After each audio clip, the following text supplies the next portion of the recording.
हाय दोस्तों, मैं सी Ashish Sharma, chairman VSI Jaipur. और आज आप लोगों को मिलाने वाला हूँ महक रूपानी से, जिसने सीए फाउंडेशन दिसंबर 23 में 347 मार्क्स का स्कोर किया है। Congratulation Mahak. Thank you sir. और कैसा लगा तुम्हारे को जब रिजल्ट का पता चला?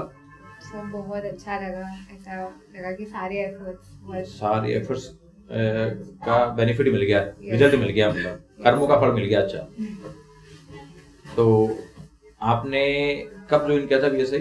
सर राइट आफ्टर बोर्ड्स मैंने ज्वाइन कर लिया बोर्ड था। के जस्ट बाद चालू कर दिया था आपने क्लासेस। तो अर्ली ज्वाइनिंग का कुछ बेनिफिट मिला क्या? सो टाइमली सिलेबस का कंप्लीशन हो गया, उसके बाद एम्पल अमाउंट ऑफ टाइम था मेरे पास रिविजन के लिए, और रेगुलर टेस्ट सीरीज दिया। उसके बाद आपकी लाइव गाइडेंस भी हमें हर मॉक सीरीज के बाद मिलती थी, तो उसमें भी बहुत ज़्यादा कॉन्फिडेंस बूस्ट हो जाता था कि अगर कहीं पे मार्क्स कम भी रह गए तो फिर वो एक स्कोप रहता था कि ठीक है हम लोग नेक्स्ट सीरीज में कवर कर लेंगे उसको। मतलब आप लोगों ने हर टेस्ट में, जब टेस्ट सीरीज हो रही थी, आप ये आइडेंटिफाई करते रहे क्या क्या कमियां हैं? एग्जैक्टली सर, वो एनालाइज करते रहते थे कि कहाँ पे फॉल्ट था पिछली बार और कहाँ पे काम करने की ज़रूरत है। तो मतलब अपनी कमियां आइडेंटिफाई करके उसको दूर किया जाए तो उसका कमियां सारी की सारी रिमूव हो जाती है।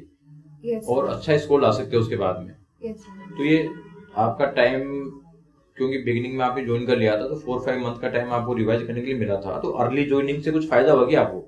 हाँ सर, मतलब रिविजन बहुत ज़्यादा हो गया था हमारा, लाइक मॉड्यूल्स ही बहुत बार हमने कर लिए थे सॉल्व। फिर एट द एंड 1.5 डे में सिलेबस करना ही एक टास्क होता है, तो अगर इतना टाइम होता है सिलेबस रिवाइज करने के लिए तो फिर वो चीज़ बहुत ज़्यादा ईजी हो जाती है, और इवेंचुअली स्ट्रेस मैनेजमेंट में भी बहुत हेल्प मिलता है, because at the end of the day हमको लास्ट मोमेंट पे सब कुछ रिवाइज कर ही जाना होता है एग्जाम में, और वो तभी पॉसिबल हो पाता है जब हमने कंटिन्यूसली सिलेबस को रिवाइज करा।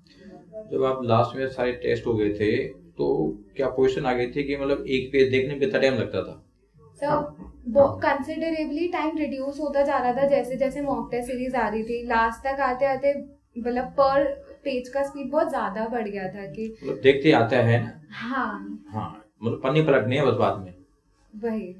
तो इस चीज से बेनिफिट मिला क्या? बहुत सारे बच्चे और जो हैं वो पता चलता है कि लास्ट मोमेंट तक जूझते रहते हैं कि मेरा ये रह गया, ये रह गया, ये रह गया। तो ये इस सिचुएशन से कैसे बचे आप, अर्ली ज्वाइनिंग से और नंबर ऑफ मॉक टेस्ट से? हाँ सर, मतलब अर्ली ज्वाइनिंग से ही हमारा वो लास्ट मोमेंट का पैनिक रिड्यूस हो पाया, और टेस्ट सीरीज में भी टाइम मैनेजमेंट आ गया कि कितने टाइम में किस क्वेश्चन को कितना टाइम देना है, या कौन सा पोर्शन स्पेसिफिकली कितना टाइम लेकर जाएगा, वो हमको पहले से ही पता होता था। तो इस वजह से हमारा बहुत ज़्यादा टाइम सेव हो पाता था एंड टाइम, मतलब वो डे एग्जाम डे से पहले।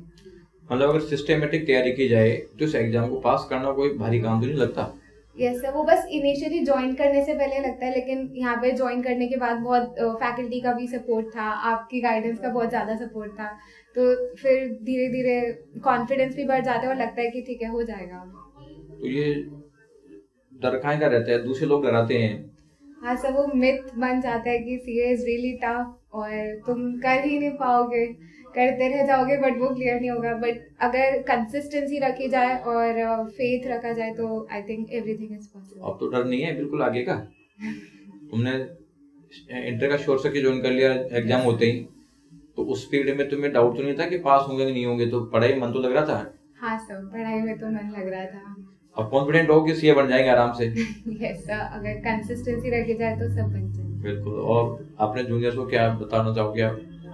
यही कि क्लासेस के साथ टाइमली रिवीजन होना बहुत ज़्यादा इम्पोर्टेंट है, बिकॉज इवेंचुअली क्लास में जो पढ़ाया जाता है उसको घर जाकर हम कितना रिवाइज कर पाते हैं वही बताता है कि हमारा परफॉर्मेंस एग्जाम में कैसा रहेगा। तो रेगुलर रिवीजन और कंसिस्टेंसी के साथ काम करना चाहिए। Thank you. इसका काफी बेनिफिट मिलेगा बच्चों को। Thank you.